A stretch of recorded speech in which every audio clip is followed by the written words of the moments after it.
அஸ்ஸலாமு அலைக்கும். இன்றைக்கி டேஸ்டியான பீஃப் பக்கோடா தான் பார்க்க போகிறோம். ஃபஸ்ட்டு பீஃபை நல்லா வேக வச்சுட்டு குக்கரில் அப்புறம் நல்லா மிக்ஸி ஜாரில் போட்டு அரைச்சிக்கணும். அரைச்சிக்கிட்டு அப்புறம் மிளகாய் தூள் 1 ஸ்பூன், மஞ்சள் தூள் 1/2 ஸ்பூன், ஜீரகத்தூள் 1/2 ஸ்பூன், கரம் மசாலா 1/2 ஸ்பூன், தேவையான அளவு உப்பு எடுத்திருக்கேன். அப்புறம் 1 கப் கடலை மாவு எடுத்திருக்கேன். இன்றைக்கி 300 கிராம் பீஃப் எடுத்திருக்கேன். அதுக்கு 1/2 ஸ்பூன் இஞ்சி பூண்டு போட்டுக்கணும். நான் வச்சுருக்க மசாலா எல்லாத்தையும் ஆட் பண்ணிங்க. அப்புறம் கடல மாவை நல்லா ஆட் பண்ணி நல்லா மிக்ஸ் பண்ணி விடுங்க.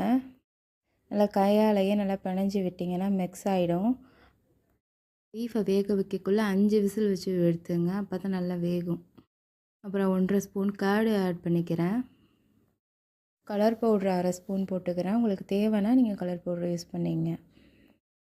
அதையும் நல்லா மிக்ஸ் பண்ணி ஒரு 30 மினிட்ஸ் ஊற வச்சுடுங்க.